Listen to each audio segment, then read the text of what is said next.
All right, everyone. Welcome to Break Into Data's panel today. Hope you guys are excited as we are. We're joining from all over the world today, and why don't we say hi, everyone? Where are you guys joining from? Let's share. Where Sai, Karun, Don, where are you right now? Joining in from New York, basically. So yeah, it's around like 9 p.m. Excited to be part. I'm joining from Colombia, South Carolina, not the country.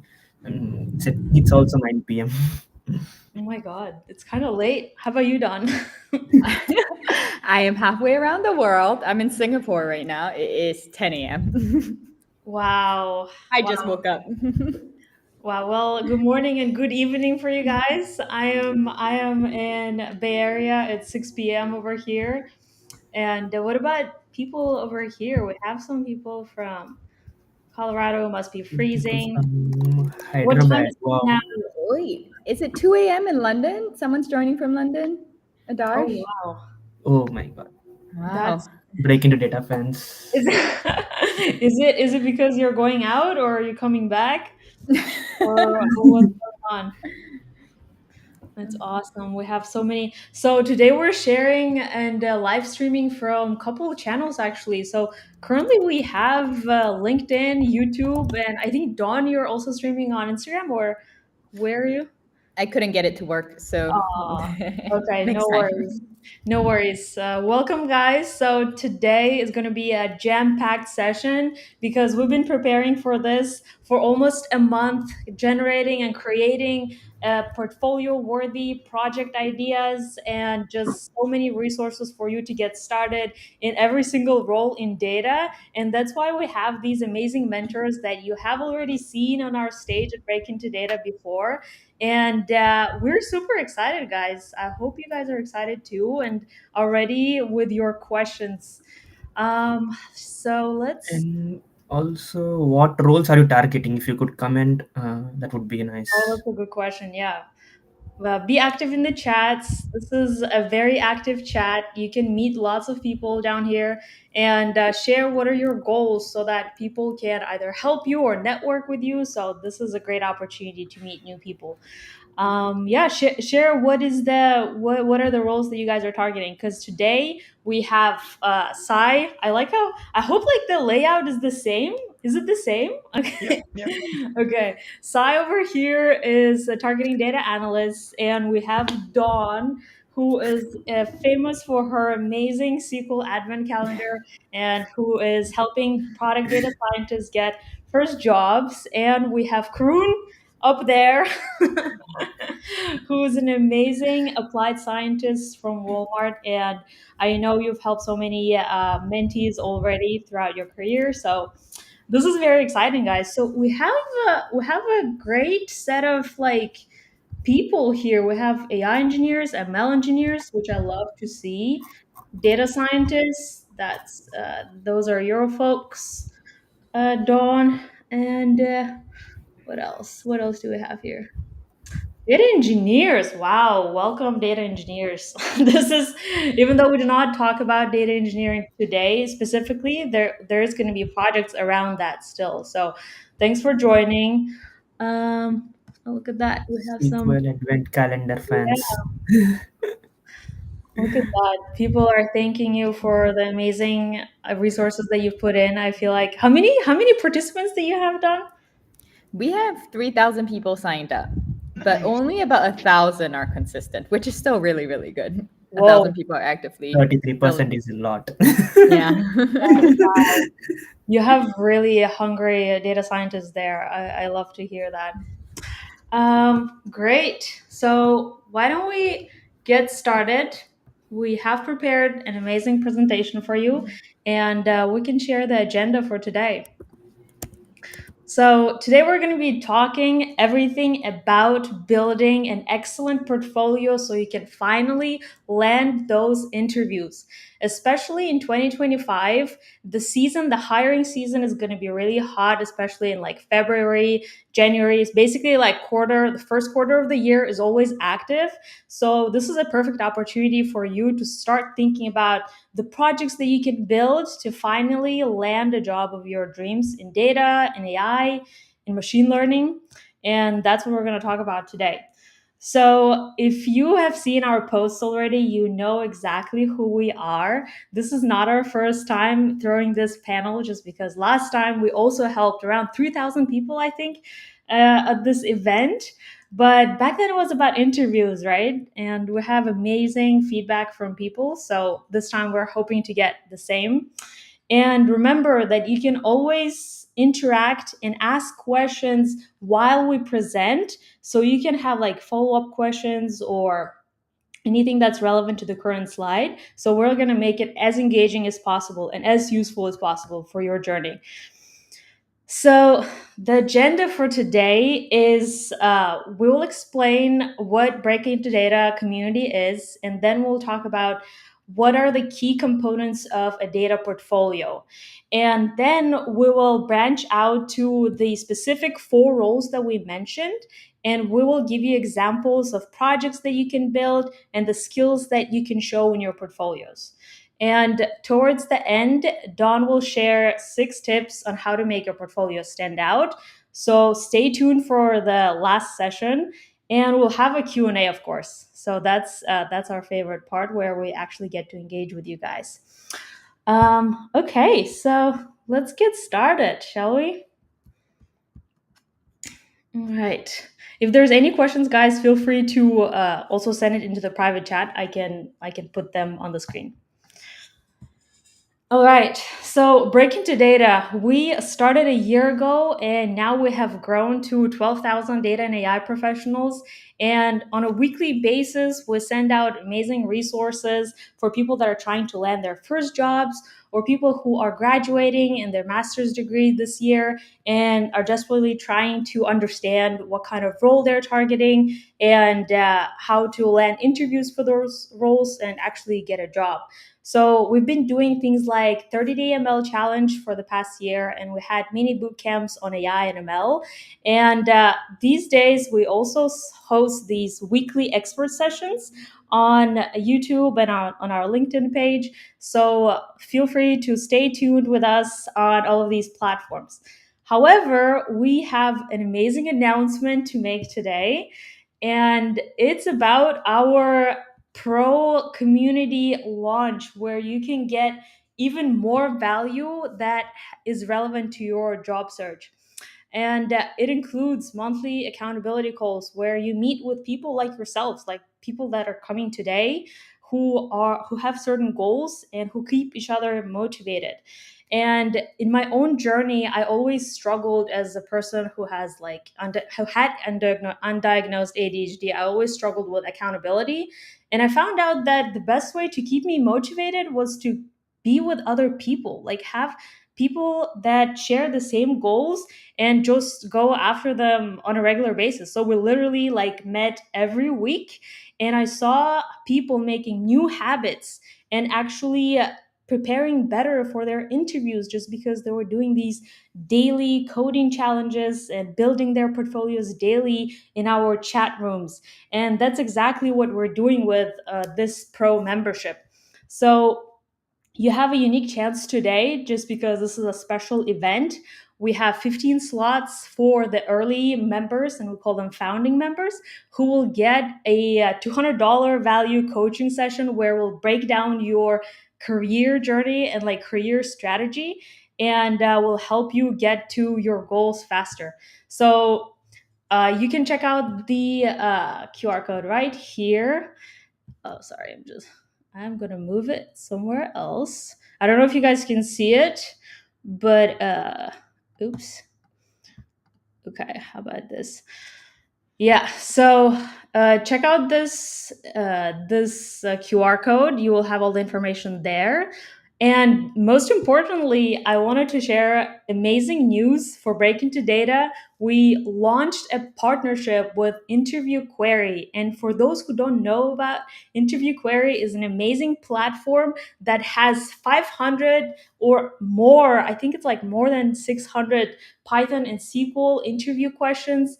And not only that, but they also have like statistics, product sense, A/B testing, learning paths for each role in data. So I'm really excited that we can finally give you all those resources once you join. And you will have everything that you need to stay consistent and actually achieve your goals. And you don't have to break a bank for that. So I am really excited for this partnership. Make sure that you take advantage of this. Pricing, just because it's only going to go up because our library of resources and coaches will only increase. So this is the lowest prices we'll ever get. So I'm super excited for our early founding members. And if you stay until the end of this panel, you will get an opportunity to get a 6 months membership for free.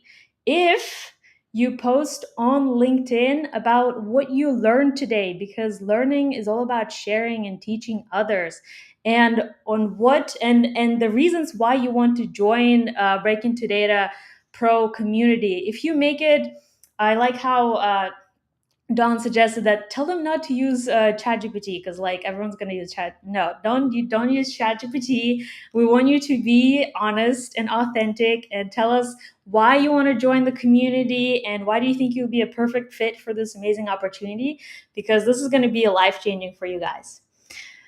So I think that's all I wanted to share for now. Why don't we go ahead and get started with our presentation today?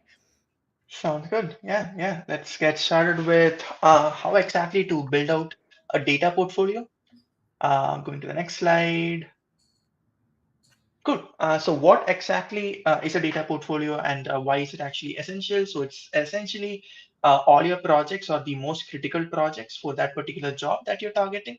And what you want to demonstrate via it is your ability to solve actual relevant business problems, your thought process when you're actually going about solving it, technical skills that show that you're a good fit for the role. And beyond all of those sort of critical things, the main element that you want to show is, given a particular data or given a particular problem, how exactly what's your thinking process, and how exactly will you be able to provide insight from data that will improve whatever business goals that your stakeholder has. Moving to the next slide. What are the components of a great portfolio? So the first one is real world applicability. So you don't want to build projects like Titanic survival. You want to build projects where you're focusing on a specific business goal and you're solving a specific business problem. The next is it has to have a clear narrative. So you took a specific business problem, you broke it down into maybe simpler tasks, you converted those into data specific tasks, you used certain tools, analytics, ML models to solve those problems, and you provided a certain amount of value to business. This has to come out in a clear narrative through your project, and while you're demonstrating that on your resume, on your LinkedIn, on your GitHub, whichever place you want to demonstrate it or publicize it. And the last one, visual design and documentation. Um, the bare minimum is obviously writing about your portfolio on your LinkedIn and your resume. Going one step ahead is sort of displaying your portfolio on GitHub, having a good README, making sure your code is well documented, making sure if it's sort of a front end facing, like a dashboard or specific visual insights that you're providing, making sure all of that is readily available in a document that somebody who's like a hiring manager or somebody who's technical can read through and understand end to end. So these are sort of the three key components of portfolio: a relevant problem, a clear narrative, and visual design and documentation. Now handing over to the first role. Thank you for that, Karun. So let's get started with one of the roles, which is data analyst. So when you start with when you are getting into data field, probably for most of them, the first role might be data analytics. So breaking into data is not difficult. Learning is not difficult, but getting in might be difficult because of the competition we have right now. And that's where having a good data analytics portfolio sets you apart in the competition, be it in the interviews or while applying, or once you join and when you're planning for a shift for a different role. That's where portfolio comes in, and then obviously how you perform in interviews. But the first step would be having a solid portfolio, be it data analytics, data science, or any role that you're targeting. So coming to skills that you need to have in a data analytics portfolio, or what you need to build one, starting is proficiency in SQL. So like most people ignore SQL, like make sure that you will be ignored if you ignore SQL. That's one thing that I've come up with recently. So, and also this Dawn SQL Advent Calendar, like that's how you be consistent. Start with easy questions, go to medium, then advanced. Make sure to practice 2 to 3 questions every day, just so that you will be on track.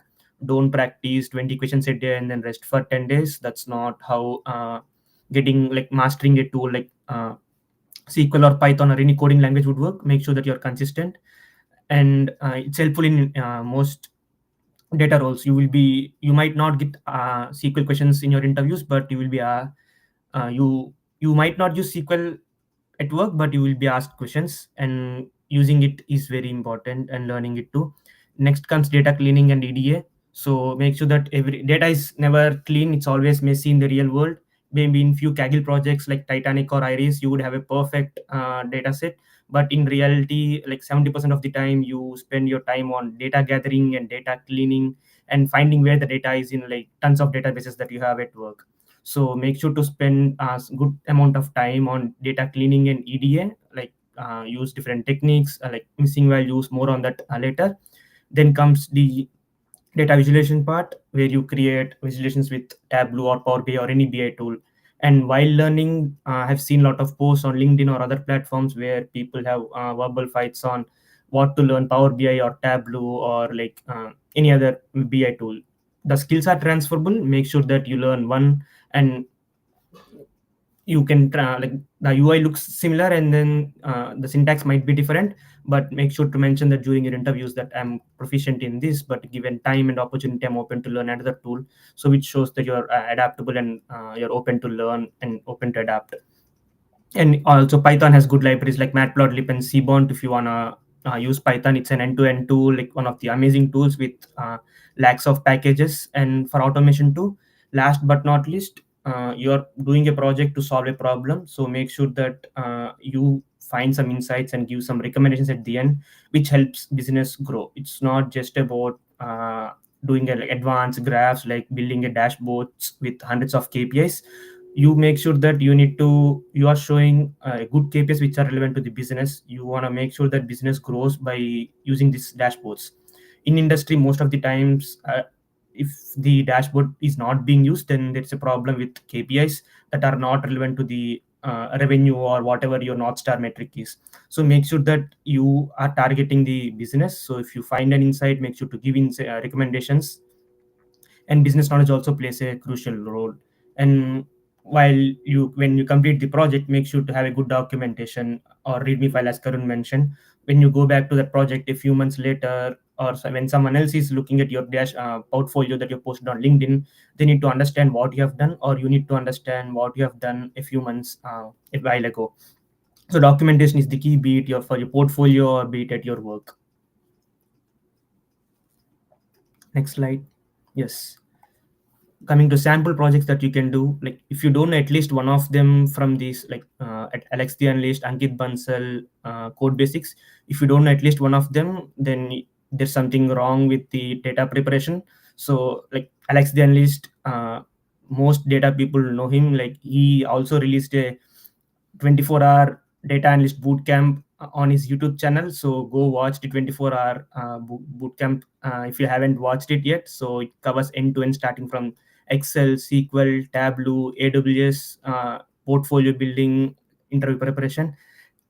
That's one thing. Few projects that I recommend to get started are like there are a lot of projects on Alex the Analyst channel, and then Ankit Bansal is very famous for SQL, and also his data engineering projects and Code Basics. They have a lot of projects on Power BI if you're interested in Power BI, and also data science, which will be covered later on. So when you are doing these projects, what I would recommend is watch them, how they are thinking, how they're problem solving, and how they think, and implement it. Don't just stop.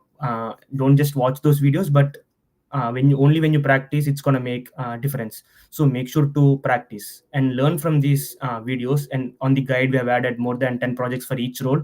So make sure to watch them, solve the project, and try to build your own project. So these guided projects, use them as just to as a foundation, but not on your portfolio, because like all the recruiters or hiring managers have seen these projects, if not these, but most of the projects like Iris, Titanic, Superstore, or all these projects, like thousands of times. So make sure that your projects are unique, learn from these guided projects, but make sure to build something of your own, like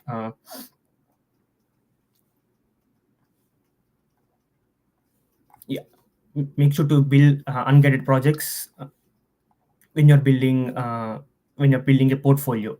So when you demonstrate this value, make sure that it solves a problem. Like if you're focused on one domain like healthcare or maybe e-commerce, so make sure that you're targeting only in that domain. Like if you're interested in one industry or domain, so try to find problems or projects. There are many websites like Kaggle and university websites that you can find data, or you can web scrape. That's one thing that I have done. Like you can scrape your own data. And few fun, I would also recommend doing few fun projects. Like say most of us spend a lot of money every month, so you can gather your spendings data, monthly expenditures data, and make a dashboard out of it. Or we are health conscious, you can download your health data, and you would have seen Spotify wrap up. So scrape your Spotify's data and then build a dashboard out of it. And most of us are mobile addicts, so scrape your screen time. And I remember doing a dashboard on my screen time, so it was very bad. So that's something that I found out. I was using around 9 hours per day average. So back in 2022, I guess. So, and one thing that I would also recommend is reach out to nearest cafes or any other place, that libraries, cafes, or small grocery stores. Ask them for data, give them value. That's a freelancing and non-profit, like we'll be talking about later. So volunteering is something that you can do, or scrape your own data and work on projects. Learn from the guided ones and build your own projects. That's what I would recommend.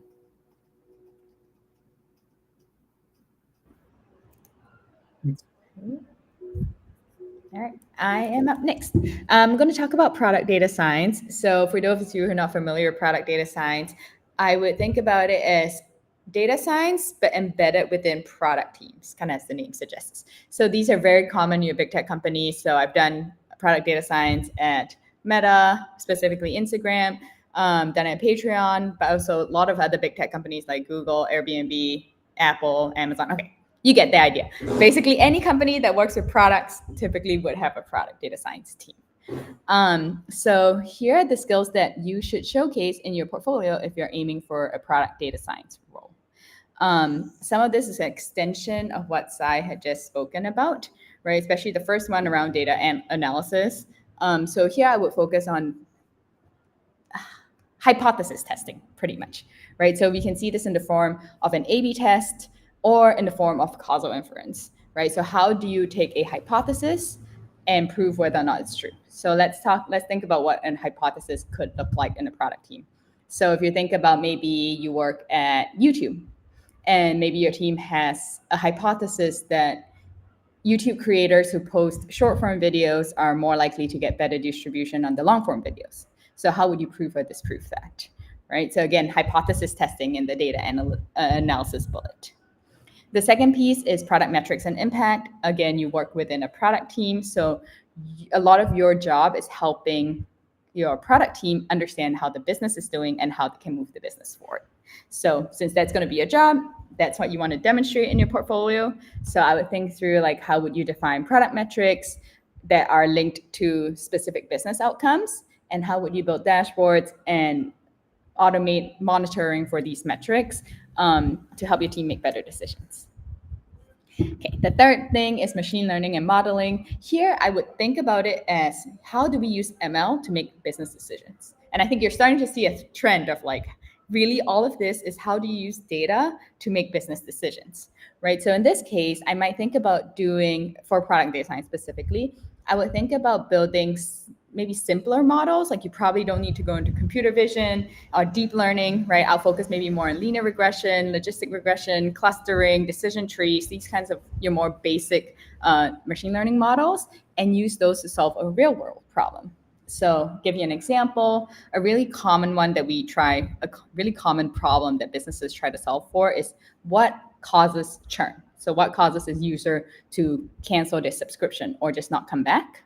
And that's an instance where you could use a logistic regression model, right? So the output is, are they churning or not? And then you can take some key inputs on user behavior and see what causes a user to churn. And finally, this is the hardest, but I think also most important part of any data science job, right? How do you manage your stakeholders and how do you communicate with them? So this in your portfolio, in the context of a portfolio, is how do you take your analysis and translate it into data insights that drive product strategy? And how do you do it in a way that is convincing? Cool. Let's go on to the next slide. I'm going to show you a few guided projects to get you started. Again, we have a lot more in the document that we'll share a few days after the event. These are just starter projects, and these are guided projects. You're going to hear this theme throughout, which is start with guided projects, but then move on to doing your own projects, kind of like Sai said earlier. Because when you're building your own projects, that's when you really show your unique value. But here are some examples that I like. Alex, the analysis on the far left has a COVID fatality one. I guess I don't really like it because it's very sad, but it's a good YouTube video. In the middle, we have the coffee sales dashboard by Mo Chen. This is a data visualization project. And then on the right, we have a machine learning project, which is by Code Basics, a real estate price prediction model. My general recommendation is work on projects you're interested in, because from what I've seen with my clients and my mentees, like the more interested you are in a topic, the more likely you are to finish off the project. Cool. I think we're going to pause here for maybe a question or two. Mary, is there any question that you want to throw up on the board? Sure. So let's see. I think Let's start with the. yeah. Yeah, go ahead. How about this one? For data analysts, is proficiency in Excel relevant still? Yes, for sure. Like it might not be in the job description, but you will be using Excel in the work for sure. But because most of the times your stakeholders might not be technical persons who might not understand a Tableau dashboard or Power BI dashboard, so you'll get a simple email saying, "Can you convert this to an Excel version of it?" So you should be in a position to convert this Power BI Tableau to Excel. And for short term, like let's say small projects, Excel is good enough. So make sure to learn Excel. Like it sets you apart to like when the requirement is or the work is mostly based on Excel, or for simple analysis it's good to learn Excel. Yeah, and I think even in data science for prototyping, like you don't want to go out and build a dashboard right off the bat. You like to build like your reports on Excel first, run it by your stakeholders, get their input. Okay, is this the kind of report you're expecting? Do you want any other like aggregate, summarization, any insight to be derived? So Excel is like really good for prototyping. So being good and sort of fast in Excel helps you ship faster as well. What about this one? What do you mean by guided projects? Are they code along kind of sessions, or are they in your do it your own? So for guided projects, I've seen a few options for these. Sometimes they're YouTube videos, and sometimes they're like a document or a GitHub repo. But typically we call it guided because it gives you step-by-step instructions on what to do, right? So first step, for example, is explore the data, then clean the data, then do feature engineering, then build your model, then test your model, right? It tells you exactly what to do step by step and gives you like sample code that you can use. So I guess they are kind of code along sessions, but you do it in your own time and on your own computer. You're on the other side of that, that's your self-guided projects, right? This is when you go to Kaggle or you find an API with a data source and you build the project, you drive the project end to end by yourself. You think, okay, what's an important question I'm trying to answer?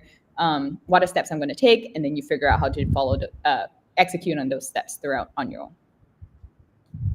Awesome. Just to add on that, like when you watch these videos, like if say if it's a Power BI dashboard, they type the DAX code for you. If it's a SQL project, they type the code for you. So you are not the person who's thinking, but they are the ones who's thinking.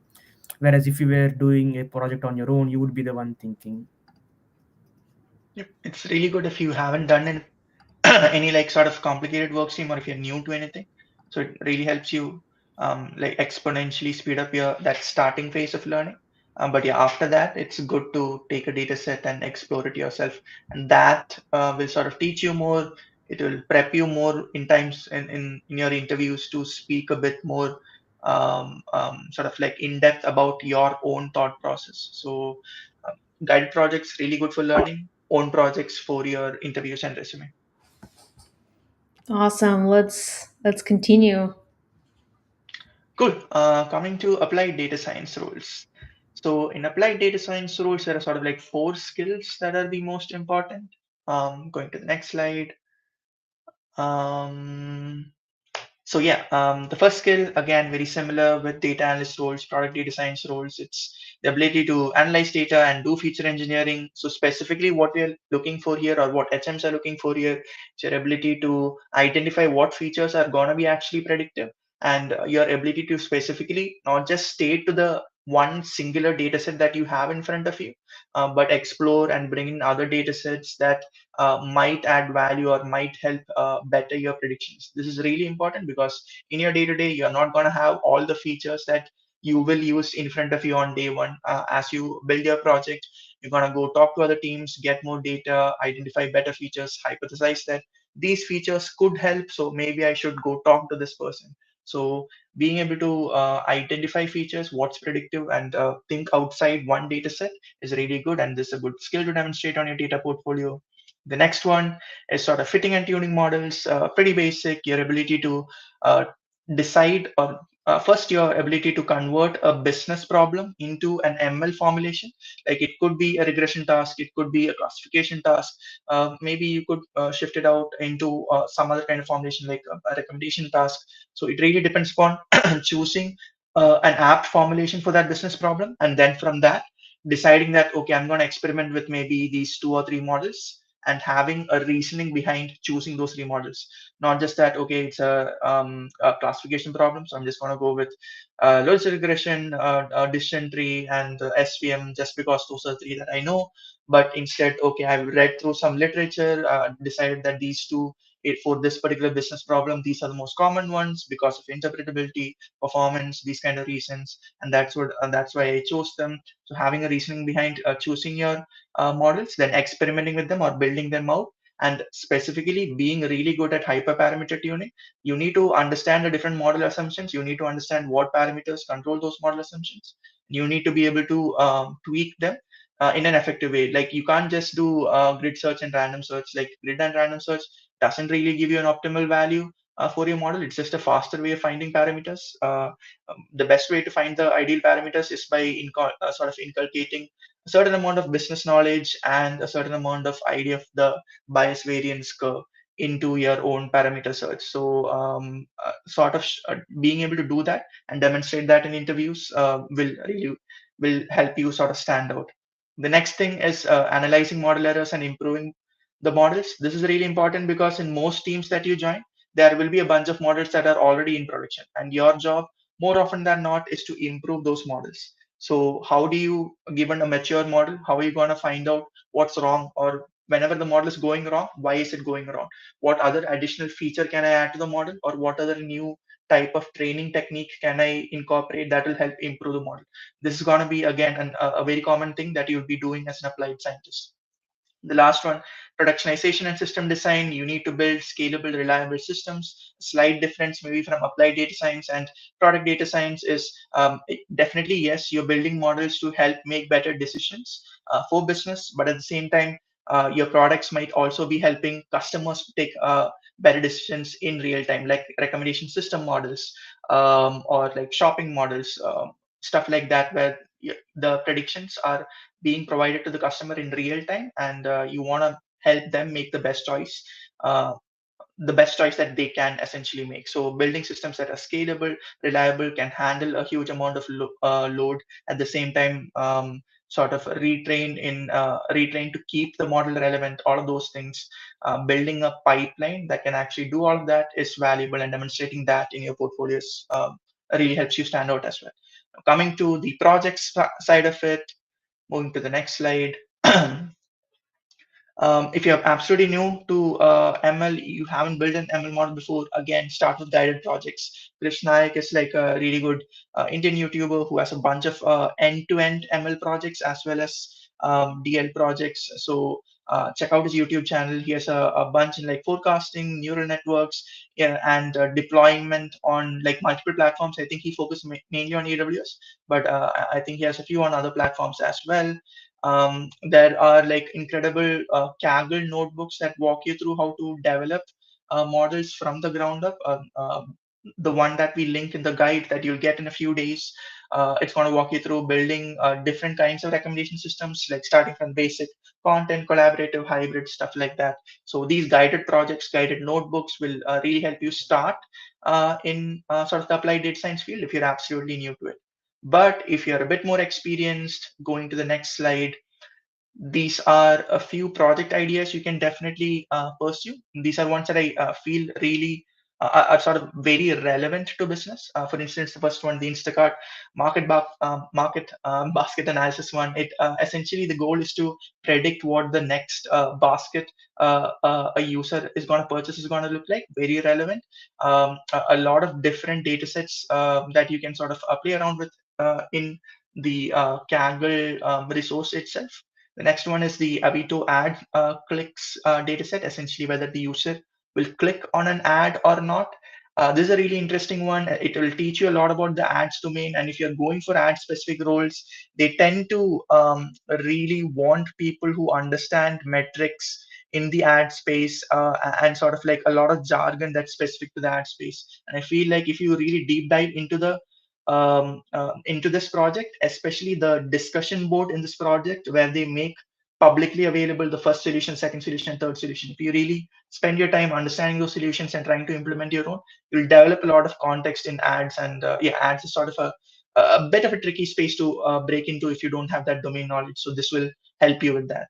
The next one is H&M fashion recommendation systems. I'm sort of an access guy, so this is like a project that I typically use with my mentees to help them to recommend systems. A really good project, a wide variety of data, a project that you can work at on scale, a project where you can learn like the SOTA architectures like Two Tower, and also work on multimodal data, not just text but image as well.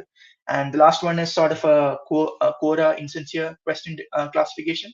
This is a sort of project that I think might see a resurgence just because of the LLM. Most of the initial solutions was more classical NLP based. I mean, definitely a bit of DL solutions definitely won out, but I think it's going to see a lot of resurgence with LLMs, and it's a good project to having an NLP or LLM project, especially with the Gen AI wave, will sort of help you stand out in certain ways. So these are like some projects. We definitely have more in the guide, but these are just to give you an idea about what is business relevant, what you want to focus on demonstrating. The idea that learn domain knowledge while you're doing the projects, that's important, and that's what's going to get you callbacks. I mean, maybe not callbacks, but that's what's going to help you stand out in interviews as specifically. So these are the aspects that you need to really focus on. And yeah, I think maybe we can take a few more questions if there are, else I'll hand it over to Mary. Sure. I think it's a good idea to take questions just because we're on this section right now. So, if you guys have any questions for applied scientists, machine learning, engineering roles, then ask them right now so Karun can take them. Let's see. Let me know if you have any that you like. Uh, do you guys leverage open source package to build analytics tools for business insights and reporting? Um, I mean, pretty much everything in Python is open source. So yeah, definitely yes. Where can we find high quality data sets besides Kaggle? Yeah, UCI is one. There are a bunch of resources that we have linked in the guide as well. There are a few that are specific to big data sets, and if you're targeting applied data science roles, I would definitely encourage working with at least one big data set. But yeah, we have a bunch more linked in the guide, and you'll get those. Cool. I think we can go Is to the there next section. Sure. Nurgul is asking, is just because I feel like Nurgul is from somewhere I'm from, either Kazakhstan or Kyrgyzstan. So I wanna make sure we get her question. Is there any textbook for machine learning that's very comprehensive and systematized? Yeah, classical machine learning, ISLP is the ISLP or ISLR, Introduction to Statistical Learning in Python. It's a free textbook. It's the best textbook if you're starting out in machine learning. For deep learning, Goodfellow, he's sort of the father of generative AI. He essentially started the generative sort of like advent, like generative AI, which led to like all the image generation, text generation that we see. So he has a good book that's also free. Most of the good stuff. Yeah. It's a deep learning by Ian Goodfellow. Check that out if you wanna delve a bit more deeper into deep learning. Those would be my recommendations. But yeah, if you guys have any. Cool. Awesome. I think we can answer these like general questions towards the end actually. So guys, ask questions that are relevant to the current slide, but prepare those open-ended questions towards the end. We're definitely gonna go over them. Cool. I think next slide should be me. There we go. So today, we're going to be also talking about one of the most popular up and coming jobs for 2025. And I think 2025 is an excellent year if anyone is trying to get into Gen AI engineering. And when I say Gen AI engineering, it doesn't only have to be around LLMs, it's in general whoever is implementing and using foundational models. So, we're going to talk about projects and portfolios that you can build for it.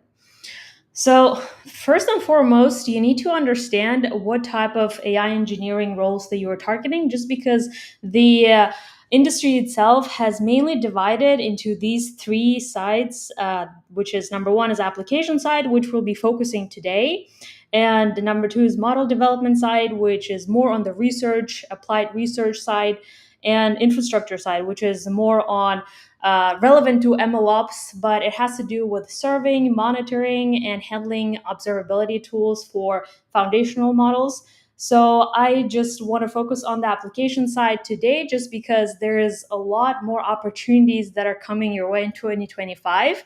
Because nowadays we have lots of thousands, hundreds and thousands of open source models on Hugging Face that are waiting for people to just get implemented and get used in their like SaaS tools or whatever startup you're trying to build. So people are trying to capitalize on the application side of AI.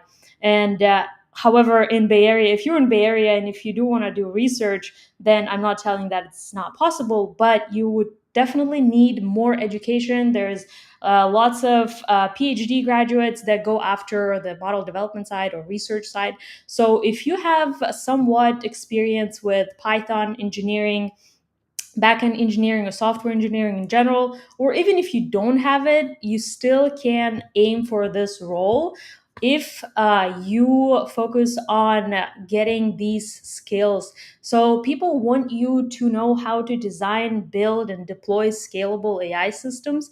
And when I talk about AI systems, I mainly mean the two frameworks that are very popular these days, and RAG is one of them. And I taught a class on RAG on DataCamp. If you haven't seen my course, check it out.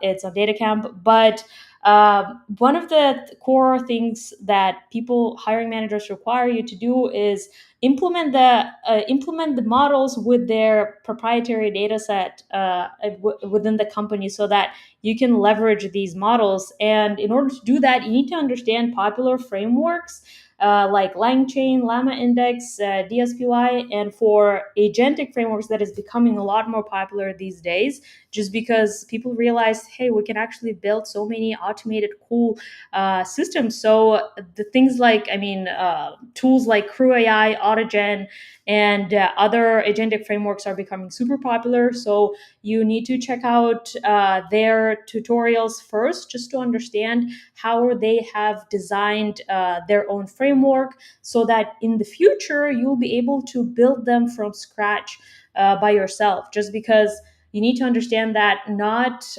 especially larger companies, they don't rely on these frameworks, but they do expect you to come up with the similar design patterns that maybe fit their business model much better. So besides that, you also need to understand how to deploy these foundational models and optimize the inferencing on cloud platforms like AWS, Azure, GCP, and they all have their own AI tool sets. So you need to check out, probably pick one or two if you're willing. But one is usually good enough to start building your portfolio, and see how just the infrastructure looks like so that you know what you'll be working with in the future. So going on to the projects that you can build, when it comes to AI engineering, I highly recommend just get an understanding of how these foundational models are pre-trained. And when I say pre-trained, is basically taking a model from scratch and building it on large data sets. I mean, that's what OpenAI and that's what other big research labs are doing. They're just basically training their huge models on like largest data sets on the internet, like Common Crawl and some other ones. But the thing is, you don't have to do that to understand how the foundation models work. One of the projects that you can do is my favorite, Sebastian Rashka's. I don't know if I pronounced his last name right, but he has amazing workshops actually on building LLMs from scratch. And I did not include Karpathy just because he is very popular. If you haven't seen his From Zero to Hero series on YouTube, then you should definitely check it out. He also has a knack for breaking down these complex concepts in LMs much simpler. So check out that or Sebastian Rashka's workshops for building LMs from scratch. And when it comes to application side, just because that's where I told you the most opportunity is, try to build your first RAG. It's a lot simpler than people think it is. It's basically crafting your own data set, probably just like in a JSON format or CSV format, however you like, and then just converting them in like a vector database and hosting it on Hugging Face. And they have a free option for you to do that, so you don't have to pay for cloud services. It's a great way to get started. And check out this free code camps tutorials on that. And if you have a subscription for DataCamp, check out my course. There's like a bunch of projects that you can do there too. And third one, agents. I'm actually really excited about agentic frameworks just because they are becoming like this new center of attention here in the Bay Area. And try to use the notebooks that I think that Crew AI has and Autogen. They are the most popular ones.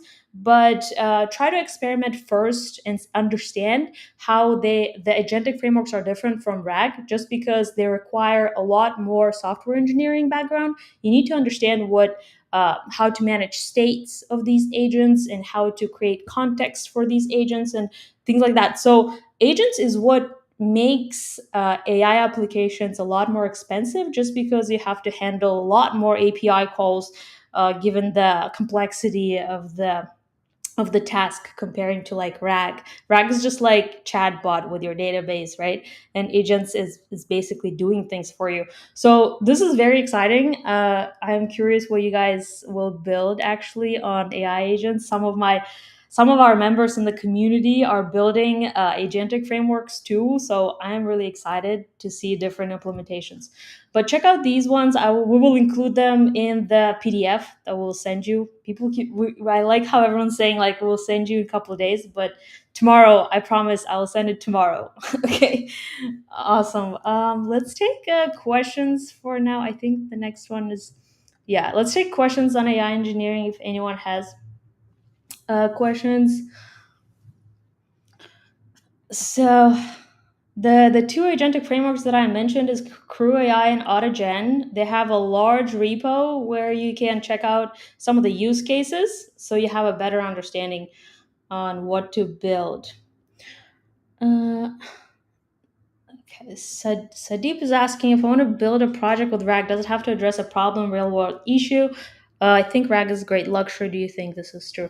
Okay, this is a great question because like I literally forgot to tell you guys that the most important thing is be relevant to the industry's problem. You can't just like create a random chatbot and call it a portfolio project. No, it doesn't work like that.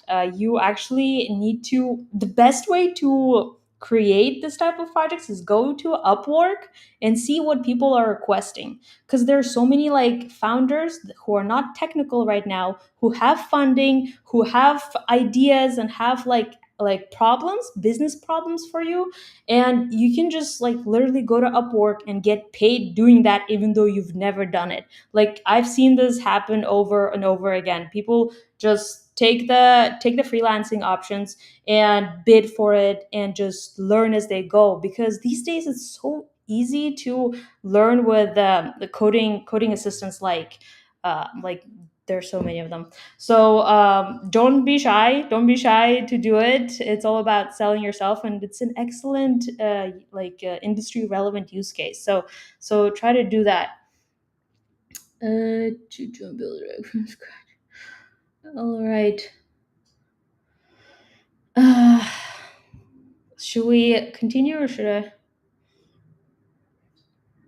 There's lots of, how does the production level rack, so how does the production level rack differ from demo rack? This is actually not as much as you think. It's all about, again, there's companies don't understand that having yeah companies don't understand that having like RAG system is not that complicated. You just need to set up the vector database and make sure that your inferencing is up to standards. So it's not too late, the latency is optimized, and it's hosted on a proper cloud provider, not Hugging Face, just because Hugging Face can be slow sometimes. So just optimizing for regular software engineering metrics.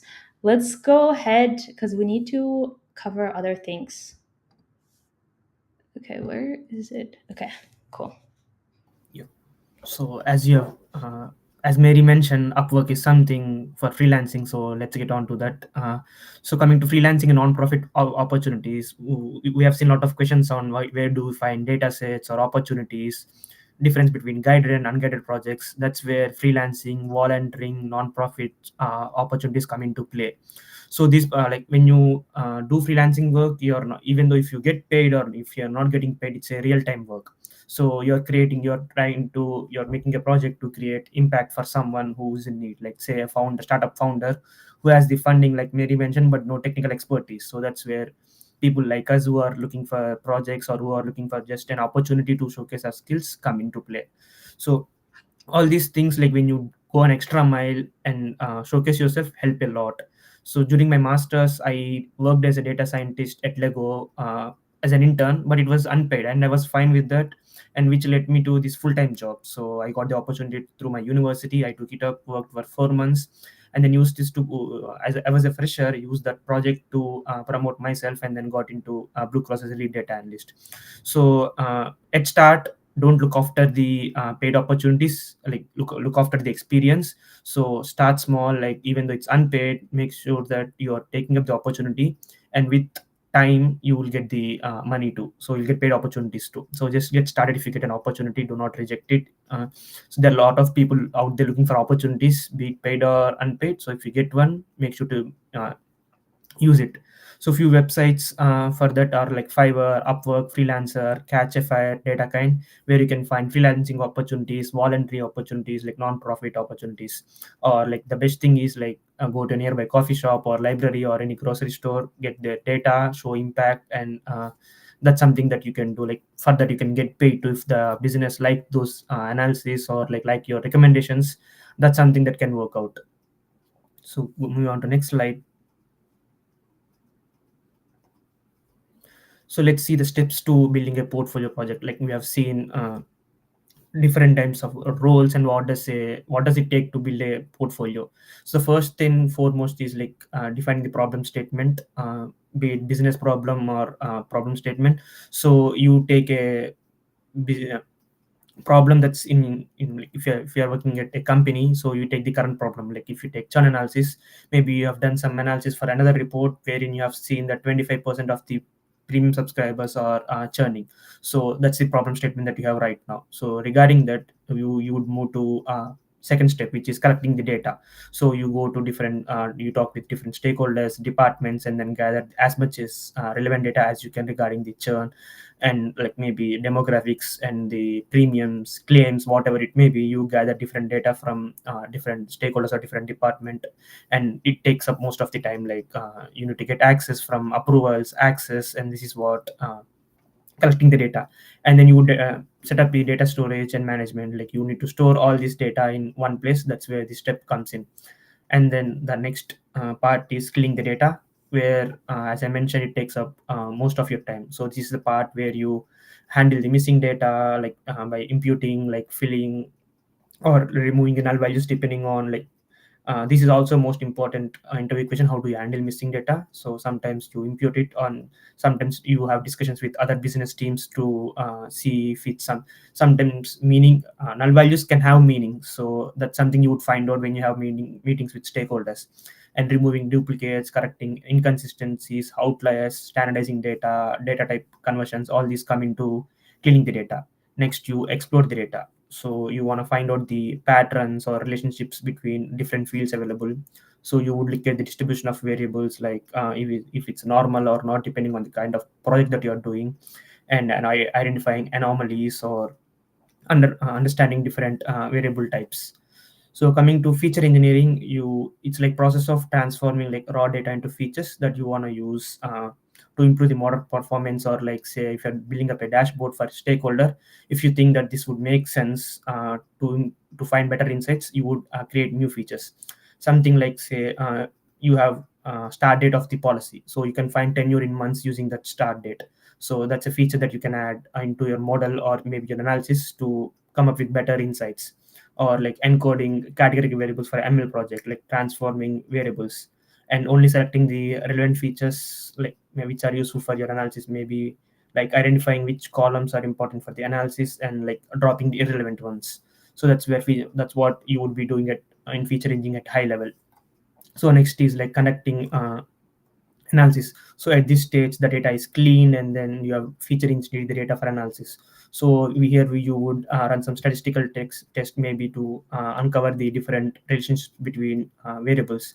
Maybe coming to churn analysis, you could say like a hypothesis could be, does monthly spending affect churn? That's a hypothesis. You would run few tests and see where it goes, and like if it's really, is it because of monthly spending, or are there other factors that's affecting the churn?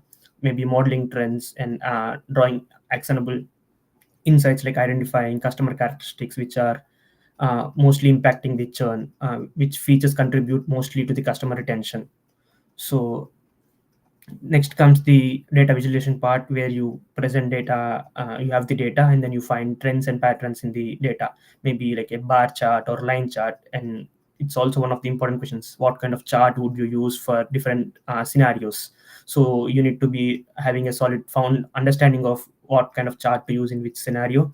And you need to highlight the relations between variables, like such as scatter plot for customer age and churn or something like that.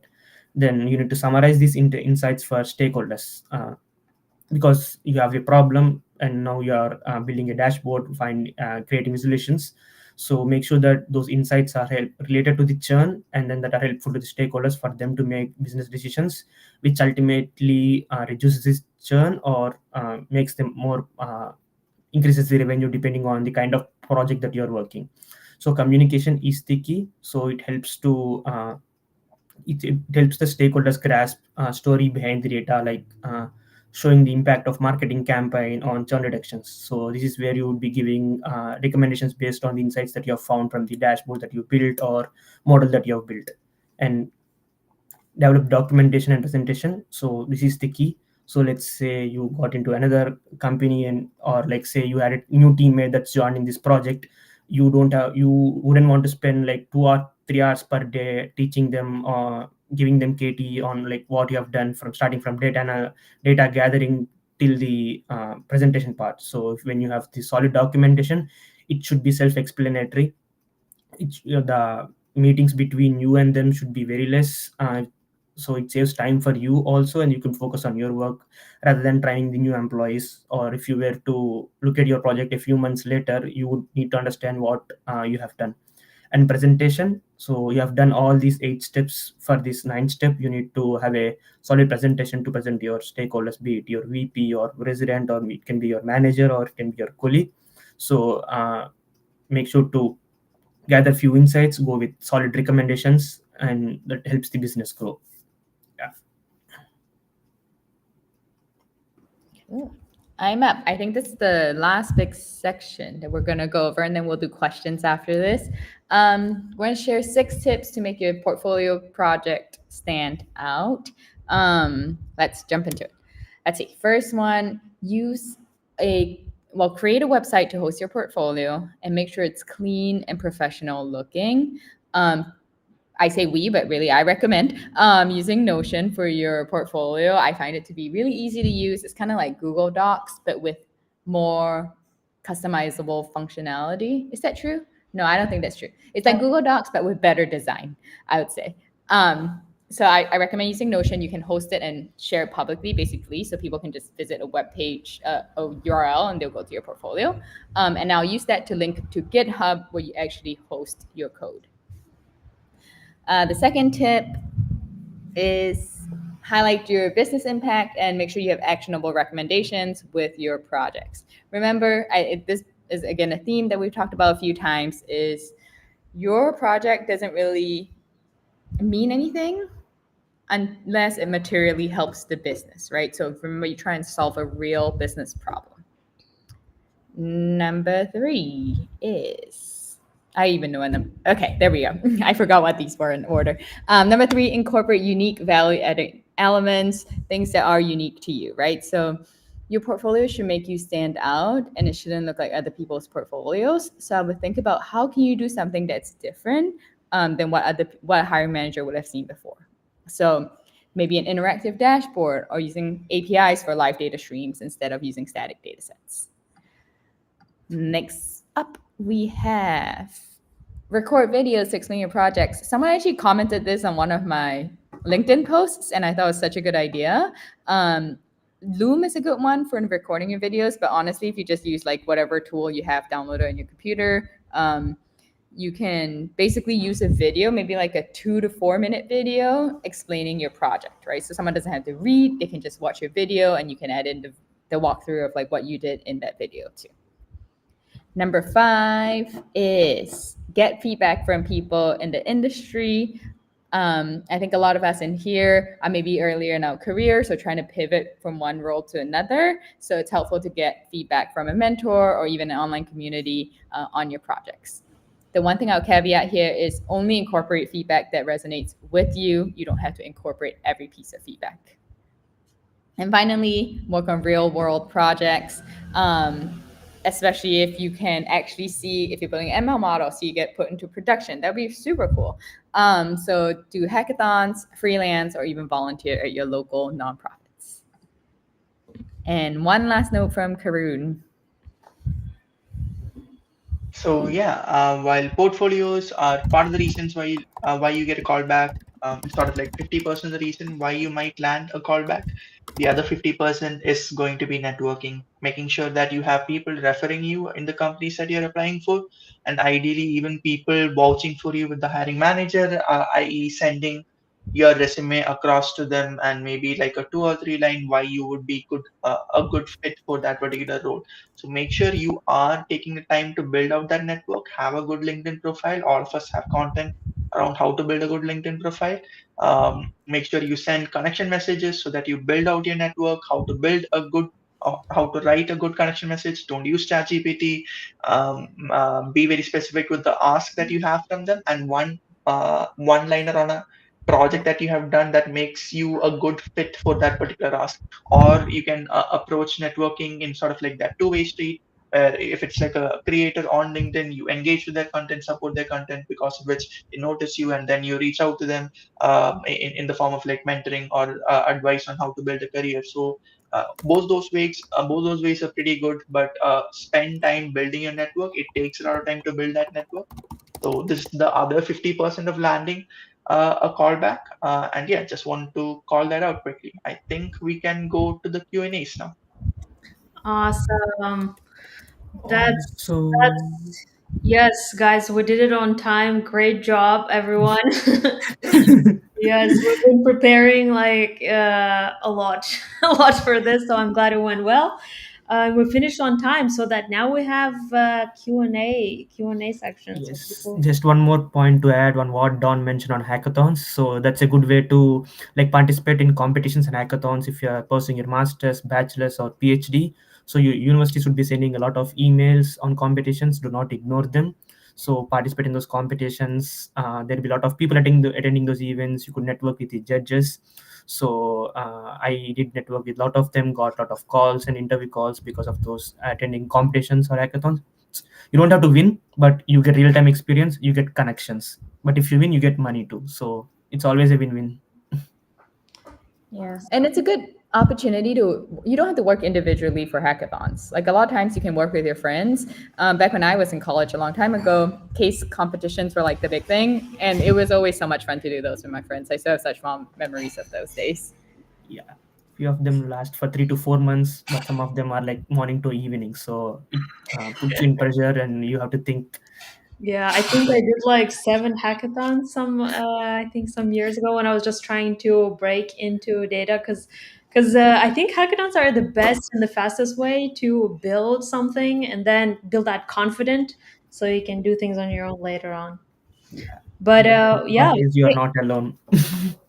yeah, it's just to remind you guys, we have 15 slots left for Break Into Data Community Pro membership, where you'll get all the access that you want, including interview queries platform, which on its own, I think it's like, I don't know, $150 for 6 months or something. So this is a great deal for people that want to get access for everything that they need to land a job.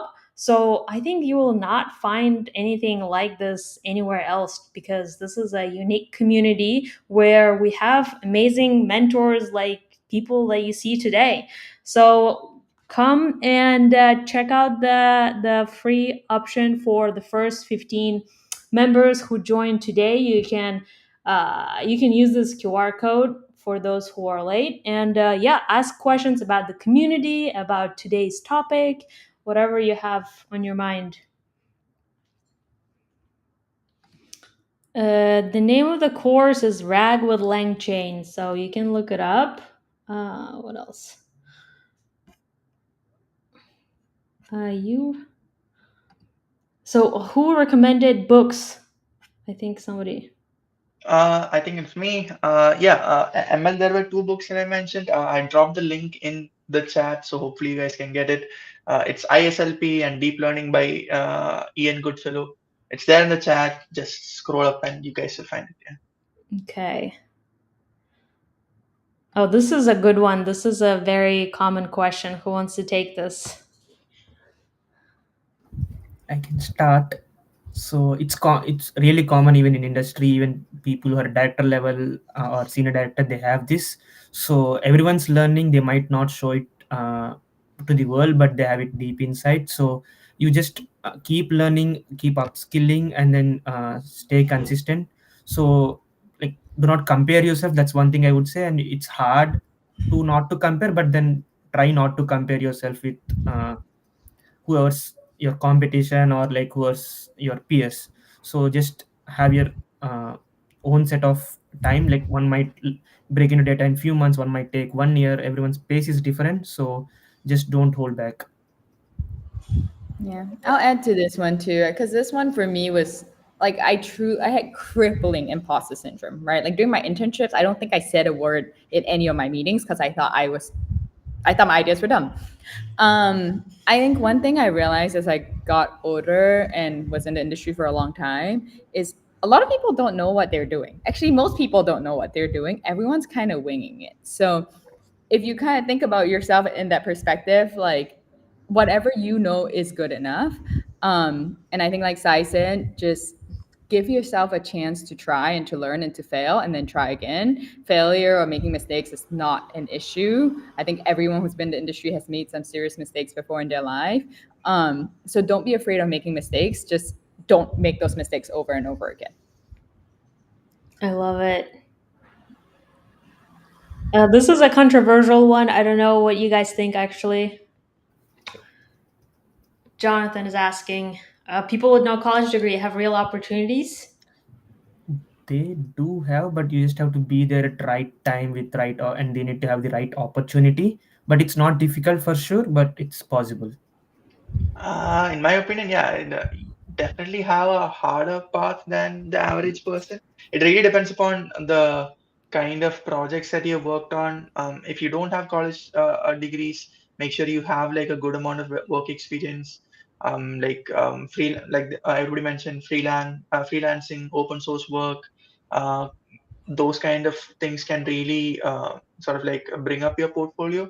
And yeah, there are definitely a lot of companies that don't really give a lot of weightage to college degrees, with like arguable culture like Netflix, Tesla. These are like few. There are definitely some companies that you can also target. But yeah, the main idea, build up that work X where you don't necessarily get hired. You can use that to move into a role where you do get hired. Awesome. Samia is asking, what should we focus on when reflecting our project on the resume? Oh, Yeah. this I do like a bunch of resume reviews, so I'll just jump at this. There are like three things that I really like to like all my mentees focus on. It's the problem, solution, impact. Your resume should be atomic, as in you don't need to read any other bullet to get the context of this particular bullet. And within that bullet, you should address what is a business problem, the technical details of the solution that you built, and the business impact that you provided. So these three things. If you feel like you can answer as a hiring manager, they're going to read a bullet and they're going to try and understand what's the problem that they solved. Is this problem relevant to the problem that our team is solving? If it is, you have a higher chance of getting hired. What's the technical solution that they used? If it resonates with the technical solution that the hiring manager is using, then you have a higher chance of getting hired. And the impact, if you actually brought about impact to business, you have it essentially demonstrates that you have prior experience or prior evidence of providing impact, so you probably will provide impact in the future, so the hiring manager is more confident about hiring you. So problem, solution, impact, PSI for short. That's a pretty good format. I love that. And if you need help with customizing or thinking about how to position your portfolio projects on your resume, I recommend checking out Mary's Break Into Data membership. She has like workshops and focus sessions and like Q&A sessions, and that's a really good chance for you to just be like, here's what I have on my resume. Does this make sense? Is this good enough? Right. So Yep. check out her community. Definitely, yeah. Community really helps, like having that support, getting feedback from a bunch of people. It's like more eyes on your resume, so it really helps like exponentially level up your resume. So do check out the community. Yeah. Yeah, there is a QR code on the right hand side, and if you join today, you get that career coaching call for free. So make sure you join the 6 and 12 months tiers if you want to get the best and the most amount of benefits. Just because interview query platform with 600 coding questions is in 6 month and 12 months tiers. So check those out. The QR code is right here. Let's see what other few questions we can pick, and we can wrap this up. Can I jump in with this one? I think pretty quick. How many max projects should we show on the resume? If you have real world experience, that should take priority. So make sure you give enough space for the real world experience, and you can add projects based on how much space you have left. Keep your resume to be 1 page long, so work backwards from that constraint. But I would say typically 3 projects max should be enough. Nice.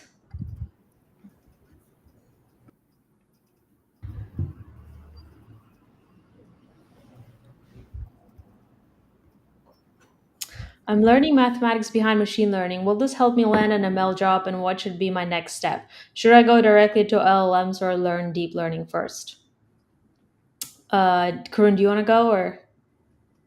Yeah.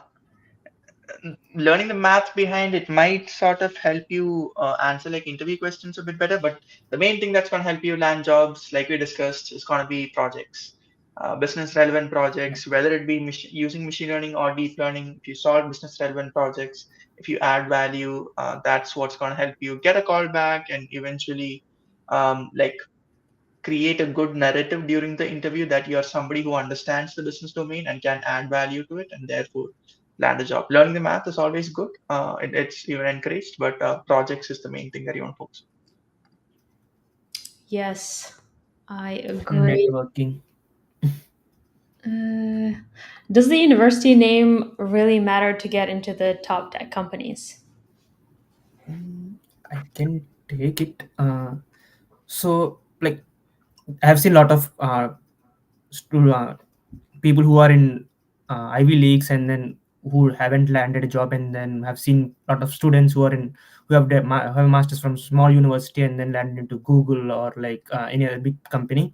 So it might give you edge, but it's not the end of the world. Like if you don't get into a Ivy league or in, like your dream university, do not stop there. So like that's where experience comes in. So you go an extra mile and then build something that a Ivy League student can't build, or like that they haven't built. So like go an extra mile. Like university name might help, but if you don't have it, don't worry. Just find your way to top tech companies. So it's just about your skills that matter these days more than your college degree.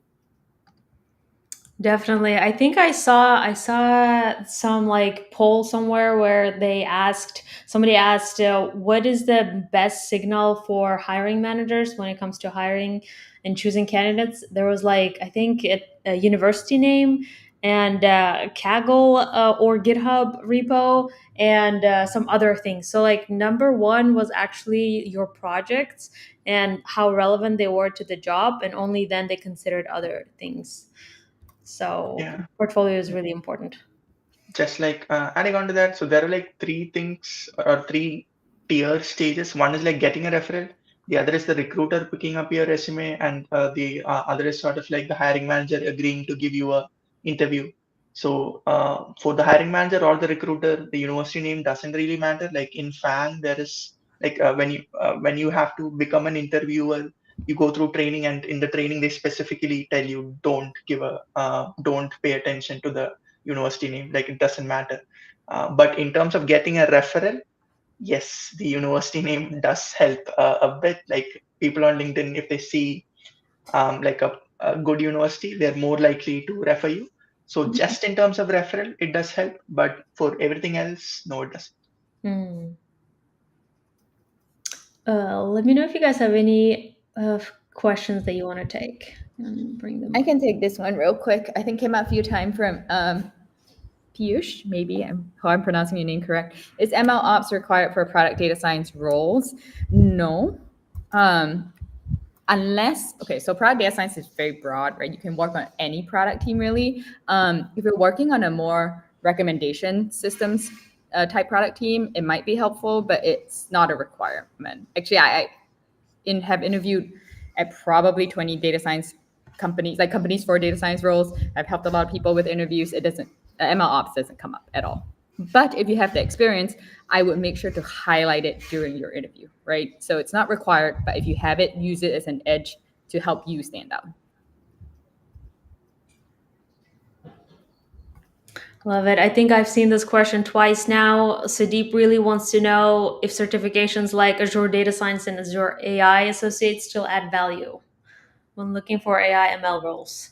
So, when it comes to certifications for cloud platforms, I think it's important to have highlighted them in your resume just because people want to know whether you can work with systems on the cloud or on the edge for that matter, depending on what role you're targeting. But definitely, if you do have certificates, especially the ones that require in-person testing, they do add value. So do not shy away from those. Let's see. Oh, this is a good question. I want to take a stab at it just because you guys have shared a lot already on Break into Data stage. How is product data science different from applied data science? I like how these questions are closing my face. I don't like it. How can I? Anyway, let me just read it and then close it. So the difference between, in my opinion, correct me guys if I'm wrong, but this is fun. Product data science has to do a lot with gaining the business insights and insights from the data, and applied science is actually completely different, and it doesn't work around data as much or gaining business insights. It's more about creating products from machine learning models and deploying them. So it's even like the tools that you use are completely different. With product data science, you focus on SQL, and with applied science, it's more on like programming languages like Python. And I'm not Python is the most popular there. So did I get it right, guys? Basically, yeah, yeah. I think there's a lot of overlap. I think applied data science, yeah, the modeling part is a bit. I mean, product data science also has like ML modeling. Applied data science, maybe it's a bit more heavier on the modeling, less on talking to business to help them make decisions. Maybe. Yeah, I would think about applied as you're building models for production. For product data science, you're building models as a tool to answer a business question. So if you choose not to build a model, you want to be like me, I do everything in SQL. You can do like a correlation in SQL. That's also fine. You choose whatever tool you want to answer the business question for a product data science role. Awesome. Python for the win. Yes. Cyber Night Terror has been answering questions in our chat. So thank you for your help and your contributions. Let us know what's your real name, just out of curiosity. Um, all right. What Let's take else? this question. Is master's degree important in data science? So same thing again. Unless you require visa to travel another country, like me and Karun, you don't require master's degree if you're going to stay in same country. So there are good courses and boot camps, and there are a lot of communities that you can join, like Break into Data, where you can learn tools and get hands-on experience directly. Unless it's required, or if you want to do it, I wouldn't recommend. But communities, boot camps, courses are the best way. Certifications, doing projects, so these are the things that would help you land a role more than the master's degree or the university brand. Yeah. That is Go yeah, ahead. go ahead, Don. I was gonna say I don't have a master's degree. I've gotten data science offers from many companies. For me, I went through the route of building out my analytics experience in the industry, kind of like taking small steps at a time. So I started as a business analyst at Amazon, and then I moved into data science. I never felt at any point that I needed a master's degree, and most of my coworkers I actually don't really know who has a master's degree because like that never comes up. So it kind of gives you an idea of like whether a master's degree, like what you learn in a master's, whether that is necessary for the job. But I want to underscore again, like there are so many ways to get there. I think whether or not you do a master's degree there are a lot of considerations that go into it. Just real quick, I'll think through like what is your goal? Like, are you trying to pivot or are you trying to advance in your career? What is the cost? Do you feel like the ROI is worth it? Because master's degrees can be expensive. What is the time commitment? Are you able to do this with a full-time job? Are you going to go full-time masters? Then you're not working, think through like what does that mean for you? And then also like how do you learn? Are you a self-motivated learner? Then maybe joining like the Break into Data community, right? That might be all you need if you're able to keep yourself motivated and find the resources that you need. But if you feel like you need a little bit more guidance and structure, then maybe going back to school and getting a master's is better. So yeah, I would say the answer is kind of different for everyone, but it's not necessary to have a master's degree. I love it. I love it. Tell it to the people in the back. Because like people always ask me, maybe like I'm not like ready, and maybe I should just go to back to school when reality you don't, and I hate when people think that they need education. But like, if you do like research and if you like academia, why not? And if you have an opportunity to do so, why not? It doesn't have to be tied to your career goals per se, but just how you want to proceed with. So difference.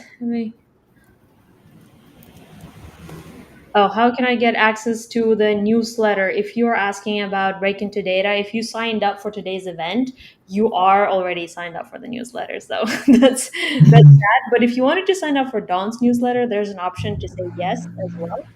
So we have that. And Uh, if you didn't click yes and now you want to sign up, you can oh go yeah, to askdatadawn.com. yes, you can share it in the chat. I don't know how to use the chat, so Okay. can someone else type that in? Yes, I'll do that. Thank you. Yep, just stop. Yeah. Thanks, Karun. All right.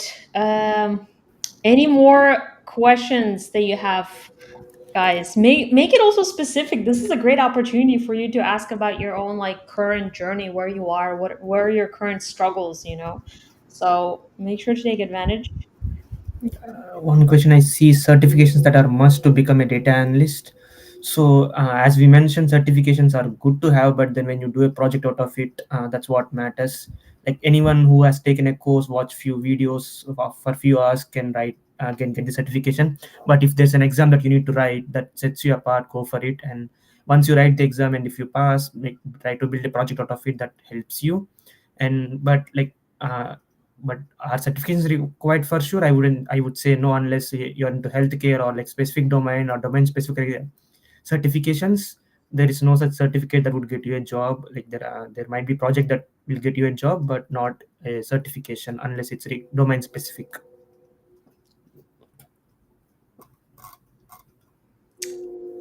Awesome.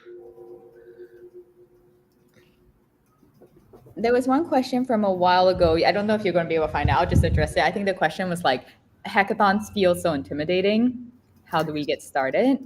I would say, I think there are two things that are on my mind. Number one, you don't have to go into a hackathon thinking you're trying to win, right? You can just go in trying to get experience, especially for the first few. If you're feeling intimidated, just go in with the mindset of, I'm here to get it done rather than I'm here to make it perfect.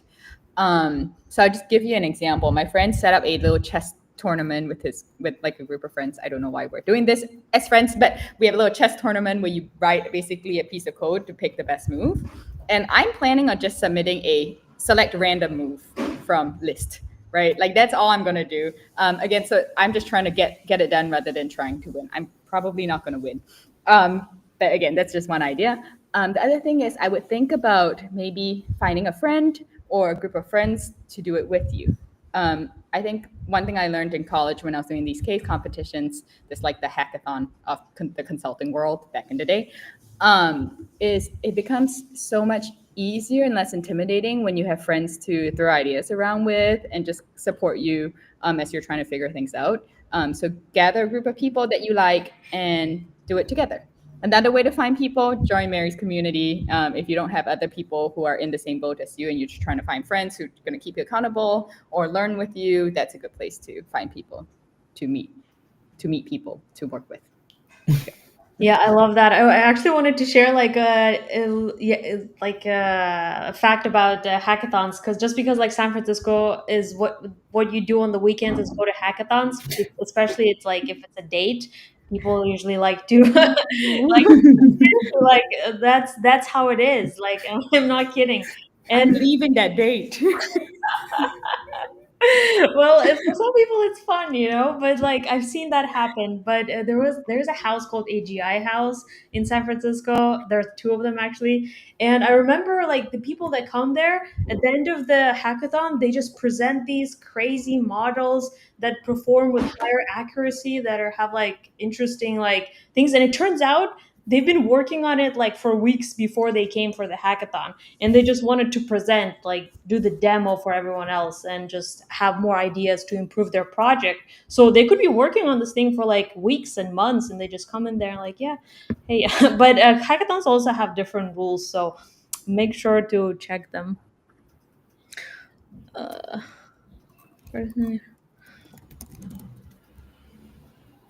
yep, that's a tech date. All right, what else?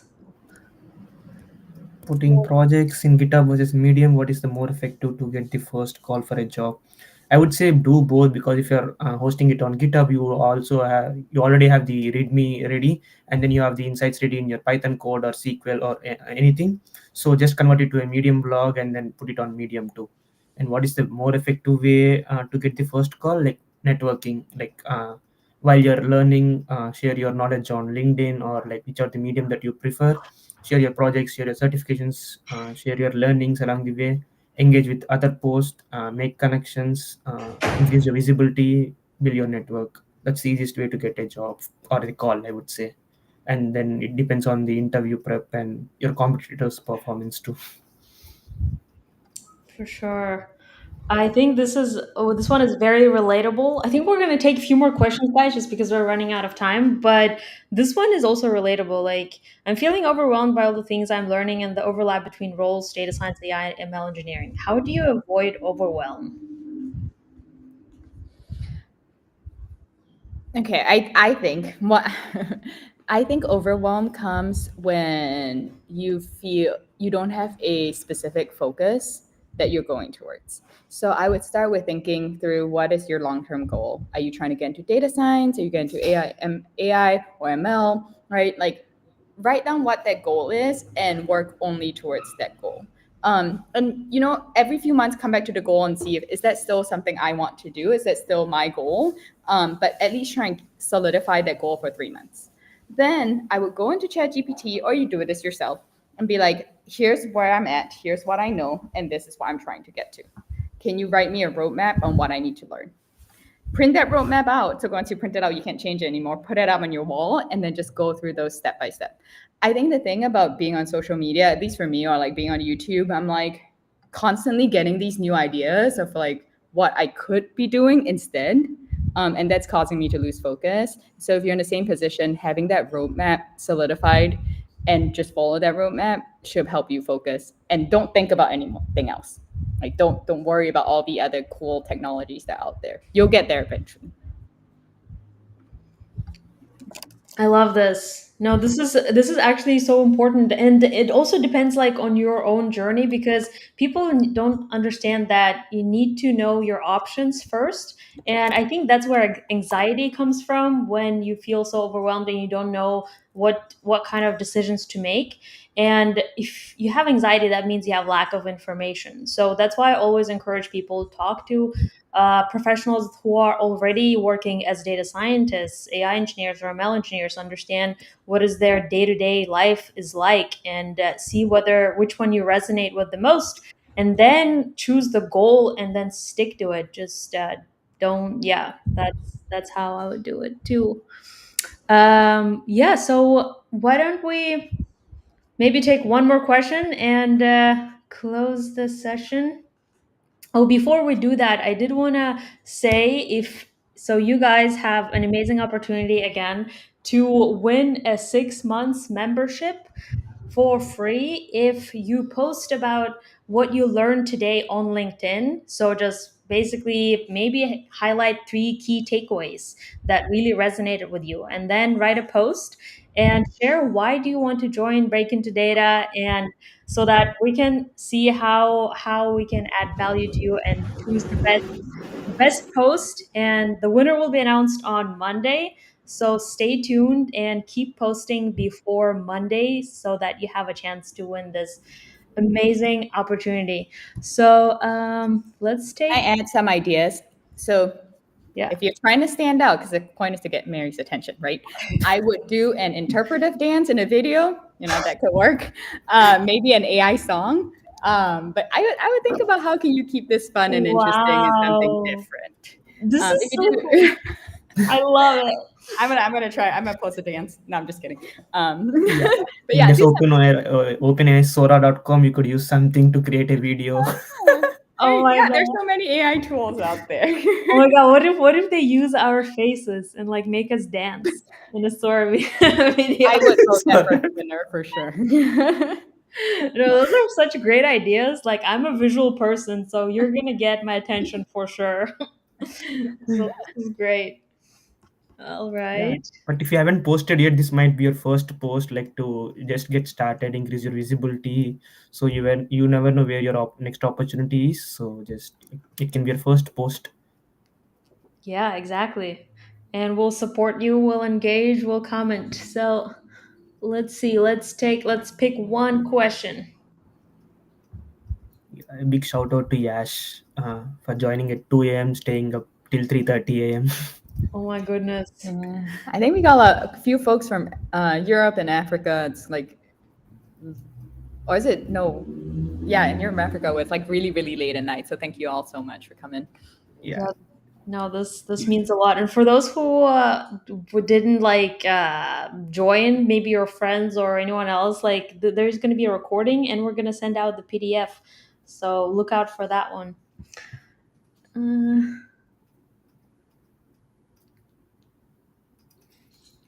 all right. I don't know. I don't think like people are done. I think they're like, yeah. Thank you. I guess thank you guys for coming today. And look out for new events in 2025. We're going to have a lot more of Definitely. expert sessions. And if you're not following already, follow our amazing experts, Karun, Sai, Don. And I know Don also started Instagram. If you want to share, let us know. We can put it in the chat. And Karun is always helping mentees, his like thousands of mentees. He has free PDFs and guides on TopMate as well. Check it out. And Sai, if you want to follow Sai's amazing content, he just like makes a lot of good content on LinkedIn, like daily, twice a day sometimes. It's great. But yeah, and join Break Into Data. This is going to be the lowest prices ever, so you can lock them for a lifetime. And it's a great opportunity for you to become a founding member and get a career coaching if you still are unclear about where you're heading. Maybe you're feeling overwhelmed, maybe you're feeling isolated and lonely, which is very common.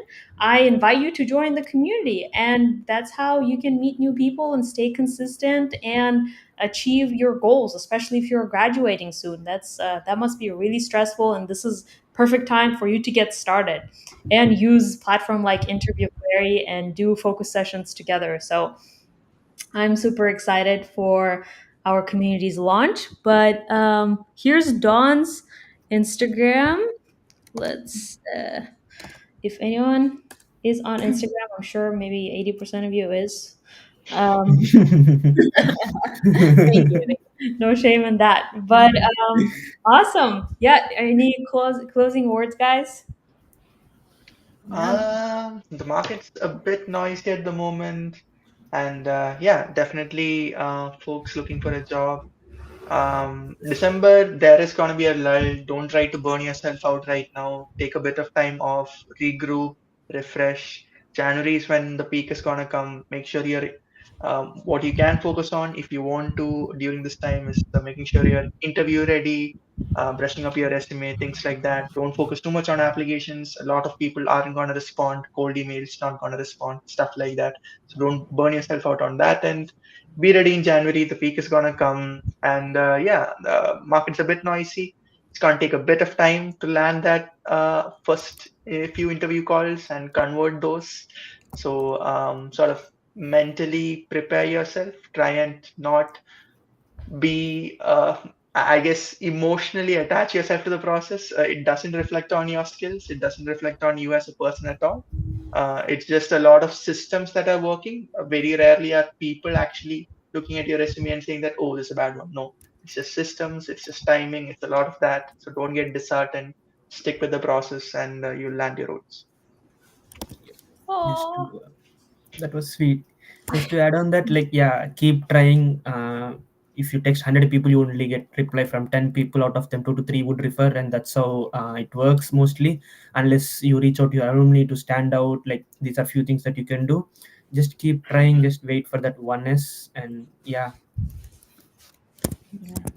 Yeah, I think don't burn yourself out is so important. It's we if with this market you don't know if you're gonna land a job in the next month or it's gonna be a few months, right? So try and create a process that works for you, that's sustainable, and make sure you're taking your breaks. But yeah, thank Exactly. you so all. Oh, sorry. Go ahead. No, no, no. I just I love that we always end on the motivational, emotional, inspiring note. Just because I feel like sometimes you just need that, and if you get that on a consistent basis, if you find a group of intelligent friends, especially who are also kind, then you're winning at life. Like that's all that is. This is all about networking, and when we say networking, you can also be creating friends and connections with other people, and this is what community is about. So thank you guys for coming in today. We really enjoyed having you as always, and we hope you have a great upcoming holidays and good luck on your job search, everyone. Good luck, everyone. All Thanks, right. y'all. Bye.